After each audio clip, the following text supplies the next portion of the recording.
አሁን የማያፍሩ የመጽሐፍ ቅዱስ ሰባኪዎች ነን የሚሉ በሶሻል ሚዲያ ላይ ቀርበው 10ቱ ቃላተ ኦሪት እኔን አይመለከትም ማለት ጀምረዋል። እየሰማችሁኝ ነው?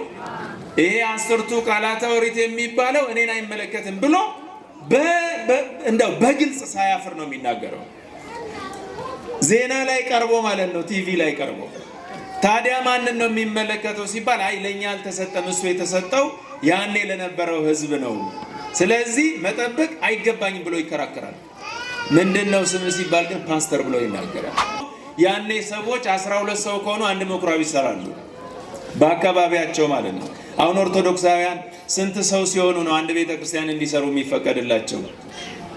ስንት አባወራ እንደሆነ ታውቃላችሁ? ስንት ነው? አባቶቼ እና እናቶቼ፣ ሃይማኖት ማለት ርኅራኄ ነው።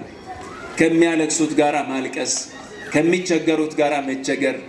የእናንተ ቤት ያልፈረሰባችሁ ሰዎች የፈረሰባቸውን ሰዎች ንብረቶቻቸው ሜዳ ላይ ሲበተኑ ውሰዱና ና ላስቀምጥልህ ልጄ ወንድሜ፣ አንተ ደግሞ ነገ ቤት ስትሰራና ውሰድ በአደራ።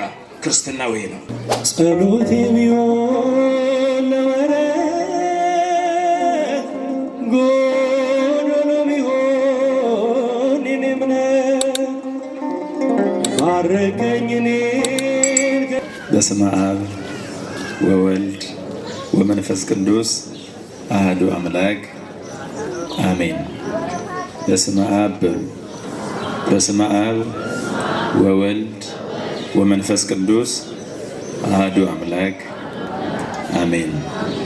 መላከ ሰላም ቆሞስ አባ ወልደ ሩፋኤል የደብራችን ዋና አስተዳዳሪ፣ መላከ ሰላም ቆሞስ አባ ገብረ ጻዲቅ በአዳማ ከተማ የለኩ ቅዱስ ሚካኤል ደብር አስተዳዳሪ፣ ዘማሪያነ ወንጌል፣ አይንተ እግዚአብሔር ካህናት፣ ላካነ ምስጢር ዲያቆናት፣ በዚህ ስፍራ እግዚአብሔርን ለመስማት ስለ ኃጢአታችሁ ተናዛችሁ የእግዚአብሔርን ይቅርታ አግኝታችሁ የነፍስ እረፍት ተሰምቷችሁ ወደዚህ ወደ ምድራዊው ቤት ለመመለስ የመጣችሁ ምዕመናንና ምዕመናት ሰማያዊውን ቤታችንን እየናፈቅን ወደ ምድራዊ ቤት እንደምንሄድ ተስፋ እያደረግን በሰማያዊ ቤት ደግሞ የእግዚአብሔር የመንግስቱ ወራሽ የስሙ ቀዳሽ እንደምንሆን በእምነት አምነን በየሳምንቱ መተን የምናስቀድሰው ምዕመናንና ምዕመናት፣ አባቶች፣ እናቶች፣ ወንድሞች፣ እህቶች እና ሕፃናት በልዑል እግዚአብሔር ስም እንደምን አደራችሁ? እንደምን አደራችሁ? አሜን። የኃያሉ የልዑል እግዚአብሔር ስሙ የተመሰገነ ይሆንልን። የእመቤታችን የቅድስት ድንግል ማርያም ምልጃዋ በረከቷ በሁላችን ላይ ይደር። የቅዱሳን መላእክት፣ የሰማዕታት፣ የጻድቃን፣ የነቢያት በረከታቸው በየቤታችን ይግባ። አሜን በሉ። እነዚህን ሁሉ የሰጠን ማን ነው? እነዚህን ሁሉ የሰጠን እግዚአብሔር ስሙ የተመሰገነ ይሆንልን። እነዚህ ሁሉ የተሰጡን ስንደክም ሊያበረቱን፣ ስንወድቅ ሊያነሱን፣ ስንሳሳት ሊመልሱን፣ መንገድ ስተን ስንሄድ ሊጠብቁን ነው። ምዕመናንና ምዕመናት፣ የመላእክት እርዳታ ለእኛ ነው የሚያስፈልገው። እግዚአብሔር መላእክትን ለምን ፈጠረ ቢባል እርሱን እንዲያገለግሉት አይደለም። ምክንያቱም የሚያገለግላቸው የሚጠብቃቸው የፈጠራቸው እርሱ ነውና። ግን ታዲያ ለምንድን ነው ሲባል በአርአያውና በአምሳሉ የሚፈጥራቸውን ሰዎች እንዲያገለግሉ ነው። ስለዚህ እኛን ሊያገለግሉ የተፈጠሩ መላእክት ናቸው። ስለዚህ አገልጋዮቻችን ናቸው ሲባል የእግዚአብሔርን ስም የተሸከሙ፣ እኛ ስንሳሳት የሚመልሱ፣ እንዲህ ብለን ደግሞ በእግዚአብሔር ላይ ስናምጽ ደግሞ የሚቀስፉም ናቸው። እነዚህ መላእክት ናቸው በረከታቸው በእኛ ላይ ይደር የምንለው። አሁንም ደጋግሞ በረከታቸው በእኛ ላይ ይደር። የእግዚአብሔር ቸርነት ከሁላችን ጋር ይሁን። በቤተ መቅደስም ገብቶ የሃይማኖትን ቃል አስተማራቸው። የዛሬው ትምህርታችን ይሄ ነው። ወደ መቅደስ ገብቶ በሉ፣ ወደ መቅደስ ገብቶ የሃይማኖትን ቃል አስተማራቸው። እንግዲህ በዚህ በዐቢይ ጾም ዛሬ ስንተኛ ሳምንት ነው? 3ኛ ሳምንት ነው። የመጀመሪያውን ዘወረደ ብለን ወረደ፣ ተወለደ ከቅድስት ድንግል ማርያም ከስጋዋ ስጋ ከነፍሷ ነፍስ ነስቶ ሰው ሆኖ በምድር ላይ ተጠመቀ እያለን አለን። የዛሬ ሳምንት ደግሞ ቅድስት ብለን ደግሞ ጀመርን። ልዩ የምትሆነውን ጾሙን ጾመልን። ጾሜ ጸድቃለሁ የማይልበት ጻድቅ ነው። ሰውን ሁሉ የሚያጸድቅ አምላክ ነው። ስለዚህ በጾም እከብራለሁ እንዳይል የከበረ ሌሎችን የሚያከብር ነው። በጾም ደግሞ ችግሬን እፈታለሁ እንዳይል ችግረኞችን ከችግር የሚያወጣ አምላክ ነው። ታዲያ ለምን ጾመ ሲባል ጾምን ለማስተማር ሰዎች ጾምን ጾመው ወደ ሕይወት እንዲመጡ እግዚአብሔር ጾምን አስተማራቸው። ስለዚህ ልዩ ጾም ነች። ምክንያቱም ጌታችን መድኃኒታችን ኢየሱስ ክርስቶስ የጾመው ጾም ስለሆነ አልን። ያቺ ጾም ልዩ ነች። ሰው ጾም 2 አይነት ነው። አንዳንዱ በማጣት ይጾማል፣ አንዳንዱ ደግሞ እያለው ለጽድቅ ይጾማል። ሁለቱም ግን ጾሜን ዋልኩ ይላሉ። ይሄ ለክብር የጾመው ጾሜን ዋልኩ አይልም። የእግዚአብሔርን በረከት አገኘው፣ በጾም ደስ አለኝ፣ ስጋዬን ጎሰምኩት፣ ሕይወት አገኘው፣ ጾሜ አስቀድሼ ስወጣ ደስ አለኝ ይላል። ምክንያቱም ይሄ በጎ በረከት የሚገኝበት ነው። በማጣት የሚደረገው ደግሞ መብላት እየቻለ እየፈለገ እንደው መቁረጥ እየፈለገ ስላቃተው የሚጾመው ጾም ነው። እሱ ምንድን ነው የሚባለው? የረሃብ አድማ ነው የሚባለው። ረሃብተኛ ነው የሚባለው። ቢያገኝ ይበላ ነበር ማለት ነው። ስለዚህ በነዳያን ሁል ጊዜ የምታዩቸው ናቸው በማጣት የሚጾሙ። በማግኘት የሚጾሙ ኦርቶዶክሳውያን ናቸው ምዕመናን፣ እያላቸው የሚጾሙ። አሁን የደላቸው ሰዎች እዚህ ውስጥ ብዙ ናቸው። መብላት የሚችሉ ብዙ ናቸው፣ ግን ይጾማሉ። ለምን ሲባል በረከት ለማግኘት ስጋን ለመጎሰም ብለው ያንን ያደርጋሉ። ያንን ያስተማረው ጌታችን መድኃኒታችን ኢየሱስ ክርስቶስ ነው። እርሱ የጾመውን ጾም እኛ ደግሞ መልሰን እንጾማለን። እርሱ እኛን ሊያስተምር ስለሆነ። ግን ጾሞልናል ብለን አንተውም። ጾሞልናል ብላችሁ ከተዋችሁ በልቶልናል ብላችሁ መብላቱን ማቆም አለባችሁ። እግዚአብሔር ኢየሱስ ክርስቶስ ጾምን ጾሞልናል አልጾመልንም? ጾሞልናል። ነገር ግን ጾመልን ብለን አንተውም፣ እኛን ለማስተማር ስለሆነ ጾሙን የበረከት ያድርግልን። በዛሬው በ3ኛው ቀን ደግሞ ቅዱስ ያሬድ እንደተናገረው ወይም እንዳስተማረን ቦአ ኢየሱስ ምኵራበ አይሁድ ወመሐረ ቃለ ሃይማኖት፣ ኢየሱስ ወደ ምኩራብ ገባ። የአይሁድ ምኩራብ ገባና የሃይማኖትን ቃል አስተማራቸው። በየዓመቱ የምንማረው ትምህርት አለ እዚህ ውስጥ። እንዲገረፈ ገለበጣቸው፣ እንዲያደረጋቸው የሚባለውን እንማራለን። ከሱ በላይ ግን እሱ ዓላማው ምንድን ነው ሲባል የሃይማኖትን ቃል ሊያስተምራቸው ነው ወደ ቤተ መቅደስ የገባው። ሰው ሊገርፍ አይደለም የገባው። መጀመሪያ የሄደው ዓላማው ለማስተማር ነው የሄደው። ለማስተማር ሲሄድ ግን የአይሁድ ምኩራብ የተባለ በየሳምንቱ ሰው የሚቀደስበት እየገባ የሚጸልይበት ልጆቹን ይዞ ሄዶ የሚባረክበት 10ቱን ቃላተ ኦሪት የሚሰማበት የሚማርበት ምኩራብ፣ ያ መቅደስ ተብሎ ነው የተተረጎመው። ያኔ ሰዎች 12 ሰው ከሆኑ አንድ ምኩራብ ይሰራሉ በአካባቢያቸው ማለት ነው። አሁን ኦርቶዶክሳውያን ስንት ሰው ሲሆኑ ነው አንድ ቤተ ክርስቲያን እንዲሰሩ የሚፈቀድላቸው? ስንት አባወራ እንደሆነ ታውቃላችሁ? ስንት ነው? 500 አባወራ ከተገኘ አንድ ቤተ ክርስቲያን መስራት ይችላሉ። ይሄ በሕግ ላይ ያለ ማለት ነው። ያን ጊዜ ምኩራብን መስራት የሚችሉት በምኩራብ መሰባሰብ የሚችሉ 12 ሰዎች ከሆኑ በምኩራብ ይሰባሰቡና ልጆቻቸውን ይዘው የእግዚአብሔርን ቃል ሲሰሙ ይውላሉ እስከ 6 ሰዓት። ከጠዋት የጀመሩ የሙሴን ሕግ እየተማሩ እየሰሙ ለልጆቻቸው እያሰሙ ይውላሉ። ይሄን ምዕመናን እንደ ቀላል እንዳታዩት። የእግዚአብሔርን ቃል ነው የሚሰሙት፣ ልጆቻቸውን የሚያሰሙት። የወለዱትን ልጅ በሙሉ ይዘው ሄደው ቁጭ ብለው አንዱ ተነስቶ ያነባል፣ እነሱ ይሰማሉ።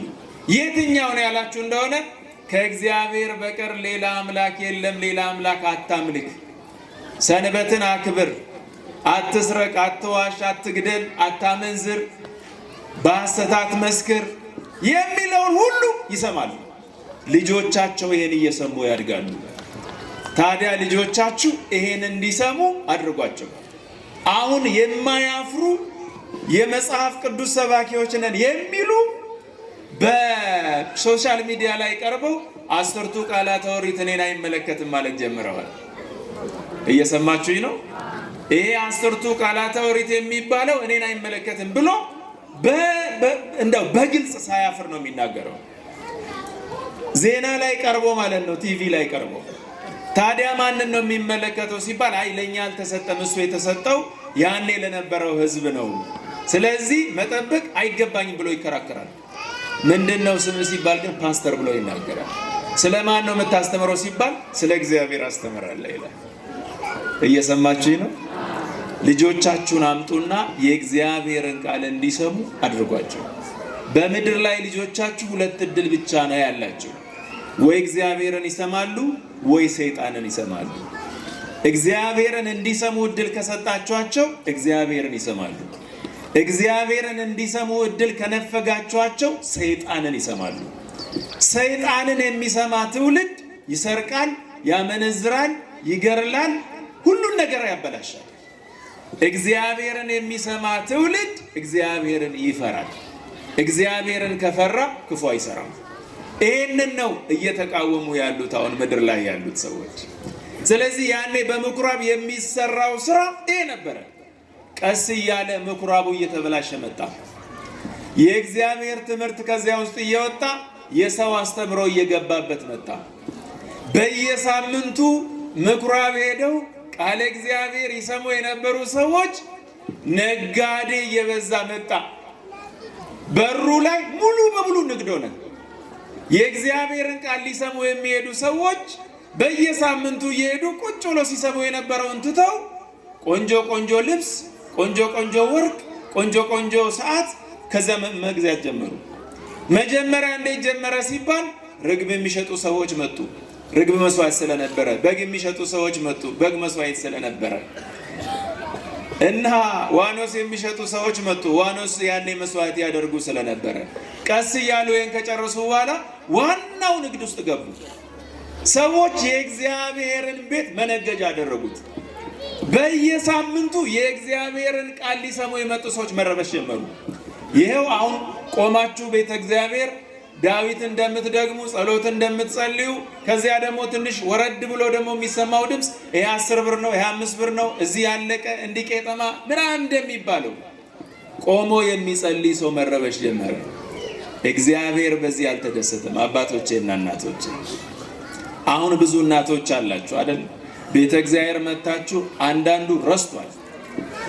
መሳለሙንም ይረሱታል። ቆንጆ ነገር ካገኙ ገዝተው ለመሄድ ማለት ከገዙ በኋላ ተሳለመው አስቀድሰው ያበቁ ይመስላቸውና ተመልሰው የሚሄዱ በጣም መበራከት ጀመሩ። ስለዚህ የእግዚአብሔር ቤት ሸቀጥ በዛበት ማለት ነው። ስለዚህ ሰዎች መበላሸት ሲጀምሩ እግዚአብሔር አዘነ። ይህንን ያየ ጌታ መድኃኒታችን ኢየሱስ ክርስቶስ ወደ ምኩራብ ሄደ ይላል። ምን ለማድረግ ሲባል የሃይማኖትን ቃል ሊያስተምራቸው። ሰው የሃይማኖትን ቃል መስማት አቁሟል። ሰው የሃይማኖትን ቃል መማር አቁሟል። ስለዚህ መድኃኒቱ ማስተማር ነው። ስለዚህ ሊያስተምር ሄደና ወደ ቤተ መቅደስ ሲገባ ሰው በሙሉ ንግዱን ቁጭ ብሎ እያጣጣፈ ነው። ሌላው ገንዘብ ይመነዝራል፣ መንዛሪ አለ። ሌላው በግ ይሸጣል፣ ሌላው ርግብ ይሸጣል፣ ሌላው ሁሉ ሰው ነጋዴ ሆኗል። ከዚያ በኋላ ጅራፍ አበጀ ይላል መጽሐፉ የሚናገረው። እሱማ ቢመታ መች ጅራፍ ያስፈልገዋል? ጥፉ ቢላቸው በአንድ ቃል ይጠፉ የለምን? ነገር ግን እንዳይጎዱ በሱ ማት እንዳይመቱ አሉና ሐዋርያት እንደ ሕፃን እንዲገርፋቸው ጅራፍ አበጅተው ሰጡት። ምክንያቱም እግዚአብሔር ቢቆጣ ከቁጣው መትረፍ የሚችል የለም። ስለዚህ ጌታ ሆይ በዚህ ግረፋቸው እንደ ሕፃን። እየሰማችሁ ነው? በጣም ብዙ ክፉ ስራ እየሰራን ልባችን ክፉ ሆኖ አስተሳሰባችን ተበላሽቶ በርኩሰት እያለን እግዚአብሔር ጥቂት እየቀጣ እያረመ ወደ ቤቱ ይመልሰናል። እንድንሞት የሚፈልግ አምላክ አይደለም፣ እንድንኖር እንጂ። አባቶቼና እናቶቼ በተለይ ብዙ ዕድሜ ኖራችሁ አባቶች እናቶች እዚህ ውስጥ አስተውሉ። ያሳለፋችሁትን ክፉ ነገር አስተውሉ። ያሳለፋችሁትን ወንጀል፣ ያሳለፋችሁትን በደል ግን እግዚአብሔር ይቅር እያለ እየተሸከመ ወደ ቤቱ ያመጣል። ደግሞ ዕድሜ እየሰጠ ንስሐ እንድትገቡ እንድትቆርቡ ያደርጋል። ታዲያ ለዚህ አምላክ ክብርና ምስጋና ለእርሱ ይሁን። አባቶቼና እናቶቼ እግዚአብሔር ጨካኝ አምላክ አይደለም። እግዚአብሔር በርህራሄ የተሞላ አምላክ ነው። ስለዚህ ሰው ሃይማኖትን እንዲማር ገባና መጀመሪያ ያደረገው በሉ የአባቴን ቤት የሌቦች ዋሻ አታድርጉ፣ የአባቴን ቤት የንግድ ቤት አታድርጉ፣ የአባቴ ቤት የጸሎት ቤት ነው አለ። የአባቴ ቤት የምን ቤት? የጸሎት ቤት ነው አለ። አዎ የእግዚአብሔር ቤት የጸሎት ቤት ነው። የእግዚአብሔር ቤት የነጋዴዎች አይደለም። የእግዚአብሔር ቤት የሌቦች ዋሻም አይደለም። የእግዚአብሔር ቤት የጸሎት ቤት ነው። ስለዚህ የአባቴ ቤት የጸሎት ቤት ነውና የአባቴን ቤት የነጋዴዎች ቤት አታድርጉ አንሱ አለና በጅራፍ እየገረፈ መገለባበጥ ጀመረ ይላል። እነሱን ከዚያ ውስጥ አጠራ። መጀመሪያ የሃይማኖትን ቃል ከማስተማሩ በፊት የሄደው ሊያስተምር ነው። የተበላሸ ነገር ሲገጥመው ግን መጀመሪያ እሱን ማጥራት አለበት። ቤተ ክርስቲያን በምድር ላይ የተቋቋመችው፣ ቤተ ክርስቲያን በምድር ላይ የተሰራችው የቆሰሉ ነፍሳትን ከቁስላቸው አገግመው የእግዚአብሔር መንግስትን እንዲወርሱ ለማድረግ፣ ንስሐን ለማድረግ፣ የተቸገሩትን ከችግር ለማውጣት፣ ኃጢአተኞችን ለማጠብ እንጂ ነጋዴ ለመሆን ሱቅ ለመክፈት አይደለም። ቤተ ክርስቲያን ምድር ላይ ያለችው ያ ትርፍ ስራ ነው። ምዕመናንና ምዕመናት ያኛው አያስፈልግም ማለት አይደለም፣ ግን ሁለተኛ ወይም ሶስተኛ የሚሆን ስራ ነው። የቤተ ክርስቲያን ስራዋ ሰዎች ከተወለዱበት ሰዓት ጀምሮ ቃለ እግዚአብሔር እያስተማረች እየኮተኮተች አሳድጋ እስኪሞቱ ድረስ። ይኸው ፍቅረ ማርያም ነፍሱን ይማር ዛሬ አርፏል። 1994 ነው የመጀመሪያ ፍቅረ ማርያምን እዚህ ሰንበት ትምህርት ቤት ውስጥ ያየሁት። ያን ጊዜ እኛ ተማሪዎች ሆነን እዚህ ሲዘምር ነው የምናውቀው። ዛሬ ግን ቆመን ልንቀብረው ነው።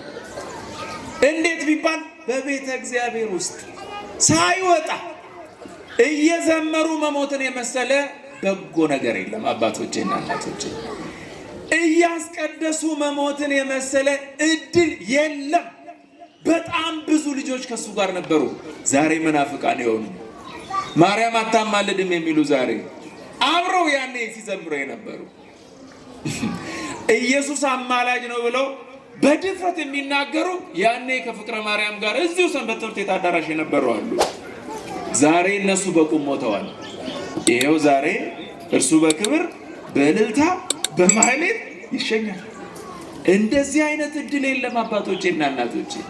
በምድር ላይ መኖር ከሆነ 70 እና 80 ዓመት ብትኖሩ ነው። ከዚያ በኋላ መኖር የለም። ብትኖሩ ጥርሳችሁ ወላልቆ ጉልበታችሁ ደክሞ ተብረክርኮ መጽሐፍ እንደሚናገረው መጀመሪያ ወደምትፈልግበት ቦታ በራስህ ትሄድ ነበረ። ማንም ሳያስገድድ ደስ ብሎ ትሄድ ነበረ። ነገር ግን ጉልበትህ ባለቀ ጊዜ አንተ ወደማትፈልግበት ሰዎች በግድ ይወስዱሃል። እየሰማችሁኝ ነው? ይዘው በግድ ይወስዱሃል። መጀመሪያ ላይ በጉብዝና ወራት የምትፈልገውን መታጠቂያ ትታጠቃለህ፣ ልብስን ትለብሳለህ። ካረጀ በኋላ ጉልበትህ ካለቀ በኋላ አንተ የማትፈልገው ልብስ በግድ ያለብሱሃል። እንዲህ ነው የተባለው አባቶቼና እናቶቼ። ስለዚህ በዚች ቦታ ላይ ያላችሁ ሰዎች ይህን ቃል የምትሰሙ ብትኖሩ 70 እና 80 ነው። ከዚያ በኋላ ዘራችሁ የለ፣ ገንዘባችሁ የለ፣ ስልጣናችሁ የለ፣ ርስታችሁ የለ። ርስታችሁ አንዲት ነች፣ እሷም መሬት ነች፣ አፈር።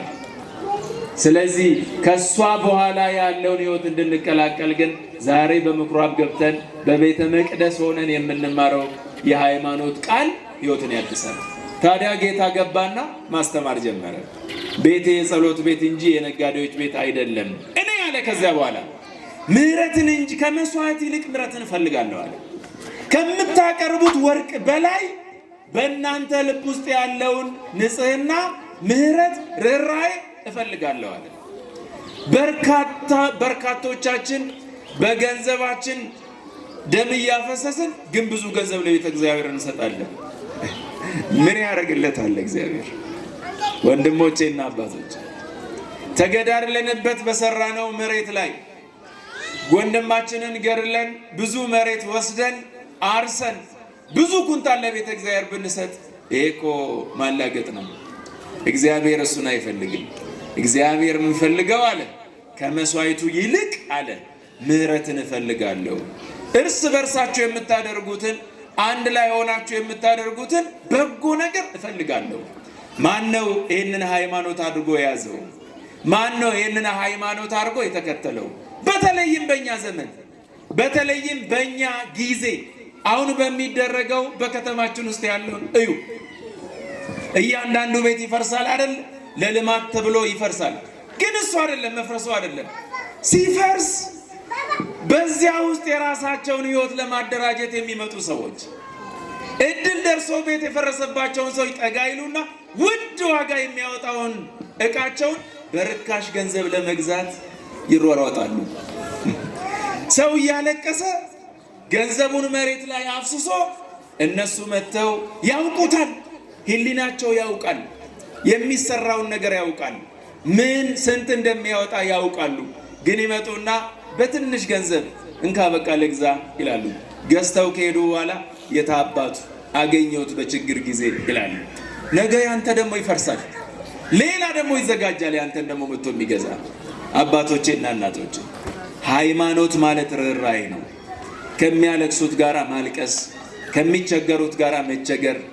የእናንተ ቤት ያልፈረሰባችሁ ሰዎች የፈረሰባቸውን ሰዎች ንብረቶቻቸው ሜዳ ላይ ሲበተኑ ውሰዱና ና ላስቀምጥልህ ልጄ፣ ወንድሜ፣ አንተ ደግሞ ነገ ቤት ስትሰራ ናና ውሰድ በአደራ። ክርስትና ወይ ነው። አባቶቼና እናቶቼ ማስቀደሱ አይደለም ትልቁ ርኅራኄ የምንሰጠው ርኅራኄ። ከመካከላችሁ አንድ ልጅ ያለው ሰው ቢታመምበት፣ ልጅ በጠና ቢታመምበት፣ ከዚያ በኋላ አንድ ቤት ቢኖረው ያ ባለ ልጅ ቤቱን ለመሸጥ ቢፈልግ ገንዘብ ያለው ይመጣና የ10 ሚሊዮኑን ቤት በ3 ሚሊዮን ይገዛዋል። ያውቃሉ ሁለቱም። ልጄ ከሚሞትብኝ ላሳክመው ብሎ ይሸጣል። የገዛው ደስ ብሎት እየሳቀ ይሄዳል። የሸጠው ሁለት እንባ እያለቀሰ፣ አንድም ለልጁ ሁለትም ለቤቱ እያለቀሰ ይገባል። ትንቢተ ሕዝቅኤል ምዕራፍ 7 ላይ ሄዱና አንብቡ። እንዲህ ነው የሚለው፣ ዘመኑ አልቋል፣ ርኩሰትም ጨምረዋል። እኔ ደግሞ በርኩሰታቸው መጠን ፊቴን አዞርባቸዋለሁ። እንግዲያውስ ዘመኑ ስላረቀ የሚለው ከመካከላችሁ የሚገዛውም ደስ አይበለው፣ የሚሸጠውም አይዘን፣ ሁለቱም ወደ ገዛ ገንዘቦቻቸው አይመለሱ ይላል። እየሰማችሁኝ ነው? ይሄን አድርጋችሁ ከሆነ ይሄን አስባችሁ ከሆነ ወደ እግዚአብሔር ተመለሱ። ሃይማኖት ማለት አብረውን ያሉትን ሰዎች ሲያለቅሱ እንባቸውን መጥረግ ነው። ያኔ የሃይማኖት ቃል ከምኩራብ የወጣው ለምንድን ነው ሲባል ሰው ነጋዴ ሆነ። ወደ ቤተ እግዚአብሔር ይመጣል፣ ግን የእግዚአብሔርን ቃል አይማርም። ወደ ቤተ እግዚአብሔር ይመላለሳል፣ ግን እንዲሁ ዝም ብሎ ይሄዳል። ስለዚህ ጌታ ምን አለ? መጀመሪያ ይሄ ውስጥ ያለውን ነገር አጥሯል። ምስጢሩ ምንድን ነው ሲባል በምኩራብ የነበሩ ነጋዴዎችን ሳይሆን በልባችሁ ውስጥ ያለውን የእግዚአብሔርን ቦታ የያዘውን ክፋትና ተንኮል፣ ምቀኝነትን አውጡ። እግዚአብሔር ሲመጣ ጅራፍ ይዞ መጀመሪያ ሲመጣ ቃለ እግዚአብሔር ነው ጅራፉ፣ ክህነት ነው ጅራፉ። ይመጣና ከልባችሁ ይሄን ክፉን ነገር ያስወጣል። ከዚያ በኋላ ያኔ ክፉ የነበረው ሐሳብ የጸሎት ልብ ይሆናል። ሰውን ለማድማት የነበረው ልብ አሁን ግን ሰውን ለማዳን የሚያስብ ልብ ይሆናል። እሱን ማን ይለውጣል ከተባለ የሃይማኖት ቃል እሱን ይለውጣል። ሃይማኖተኞች ስንሆን ወንድሞቼና አባቶቼ በምንሰራው ስራ ማለት እግዚአብሔርን መፍራት ማለት ነው። የጥበብ መጀመሪያ ምንድን ነው? ከፍ አድርጉት። ምንድን ነው? እግዚአብሔርን መፍራት ማለት ነው። የሃይማኖት ቃል ማለት ነው። በንግዶቻችሁ ላይ እግዚአብሔርን ፍሩ። የምትነግዱ ነጋዴዎች በመከራ ጊዜ እህል አትሸሽጉ። እግዚአብሔርን መፍራት እሱ ነው። የሚሸሽጉ ሰዎች ካሉ እግዚአብሔር በረከታቸውን ይሸሽግባቸዋል። ባለስልጣናት በስልጣናችሁ ላይ ማንን እንፍራ? እግዚአብሔርን ፍሩ። ለድሃ አደጉ ለመበለቱ ፍረዱ። በገንዘብ የተነሳ ፍርድ አትስጡ። እግዚአብሔር የሚፈልገው እሱን ነው። የሃይማኖት ቃል የሚባለው እርሱ ነው። ምግብ ቤት ከፍታችሁ የምትሸጡ ለእግዚአብሔር ሕዝብ ስለምትሸጡ እግዚአብሔርን በተዘዋዋሪ እያገለገላችሁ ስለሆነ እግዚአብሔር የራራለትን ሕዝብ ተበክሎ እንዳያልቅ ክፉ ነገር ለሕዝቡ አትስጡ። እግዚአብሔር በረከት እንዲሰጣችሁ እሱን አድርጉ። መምህራን በትምህርት ቤት ስታስተምሩ አእምሯቸው የሰይጣንን ስራ እንዳይሰራ ክፋት እንዳያስብ ክፉ ነገር ለትውልዱ አታስተምሩ። እግዚአብሔርን በእውቀታችሁ፣ በገንዘባችሁ፣ በፕሮፌሽናላችሁ እግዚአብሔርን ፍሩ። እግዚአብሔርን የፈራ ሰው አንዳች ነገር አያጣም። ያኔ ነው እኛ እግዚአብሔርን ስንፈራ ሕፃናቱ እግዚአብሔርን እንዲፈሩ የምናደርገው። እግዚአብሔርን የሚፈሩ ደግሞ ቃል እግዚአብሔርን ሲማሩ ነው። የማንን ቃል ሲያደምጡ ነው? የእግዚአብሔርን ቃል ሲያደምጡ። የእግዚአብሔርን ቃል የሚያደምጡ ልጆች መጥተው ያስቀድሳሉ፣ ማህሌት ያድራሉ። የሰይጣንን ቃል የሚሰሙ ልጆች ጭፈራ ቤት ያድራሉ፣ ጫት ሲቅሙ ያድራሉ። የእግዚአብሔርን ቃል የሚሰሙ ልጆች ዝማሬውን ይዘምራሉ። የሰይጣንን ቃል የሚሰሙ ልጆች ሄደው በጠንቋይ ቤት ካድማ ይካድማሉ። አባቶቼና እናቶቼ የእግዚአብሔርን ቃል የሚሰሙ ልጆች ለወደቁ ሰዎች የሚራሩ የወደቁትን የሚያነሱ ይሆናሉ። በድንግልና የሚያገቡ ይሆናሉ። ቤተ እግዚአብሔርን የሚሰሩ ይሆናሉ። የሰይጣንን ቃል የሚሰሙ ልጆች ግን የ20 ዓመት ልጅ የ60 ዓመት አሮጊት ይደፍራል። የ20 ዓመት ወጣት የ80 ዓመት አባት በእግሩ ይመታል። የሰይጣንን ቃል የሚሰማ ትውልድ እንዲህ ነው የሚሆነው። ስለዚህ አባቶቼና እናቶች ከርኩሰት ልጆቻችሁ እንዲወጡ የእግዚአብሔርን ቃል እንዲማሩ ወደ ቤተ መቅደስ አምጧቸው። ዛሬ ጌታችን መድኃኒታችን ኢየሱስ ክርስቶስ በምኩራብ ገብቶ የሃይማኖትን ቃል ያስተማረበት ቀን ነው። ስለዚህ እናንተም ልጆቻችሁን የሃይማኖትን ቃል እንዲማሩ አድርጓቸው፣ እድል ስጧቸው። ወስብሐት ለእግዚአብሔር። ጸሎቴ ቢሆን ለመረት ጎዶሎ ቢሆን የኔ እምነት ባረከኝ እኔ